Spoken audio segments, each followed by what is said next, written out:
gjithmonë me që nisi dhe kryetari i grupit parlamentar me këto uljet, si duke i kishte mendoj për uljet e kohës që ne flasim, sepse ju vërtet na thoni ne që hajde ta shikojmë rregulloren, po ndërkohë gjithë rregulloria gjatë gjithë kohës është si të uli kohën e deputetëve në përgjithësi për të folur, se u mërzitën kolegët e rinj që ne flasim nga 10 minuta, si të heqim kontrollin parlamentar atje ku duhesh, dhe si organet kushtetuese mos flasim më këtu pa i dhatë ju leje tek konferenca kryetarëve.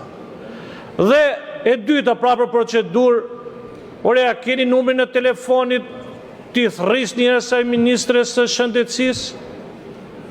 Se vërtet ka ikë në Europa, jo, dhe na këshin nxjerr video dihet që në Europa, por duhet i them ministres që nuk hyet në Europë pa pambuk dhe jodio dhe doreza në për spitalet shqiptare.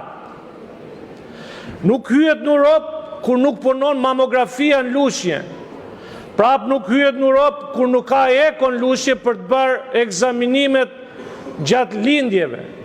Se po i çojmë fjera, po na dalin lushnjarë gjithë fjerak. Nuk hyet në Europë kur grafia del si fotografi pa blic, se nuk merret vesh çfarë është Europë apo çfarë mund të jetë. Nuk merret vesh kur nuk ka ashensor për të ngjitur maternitet ka 3 lindin gratë të shkallëve. Nuk ka ashensor të pediatria ku urgjenca pediatrisë ka 4. Burre grua bëjnë me radhë në 2 kate se japin shpirt rrugës. Lamba jo. Pra edhe me listën e medikamenteve që presti a them shumë kur t'i vi gati interpelanca. Kështu që nuk hyet në Europë vetëm se ka vënë. Faleminderit.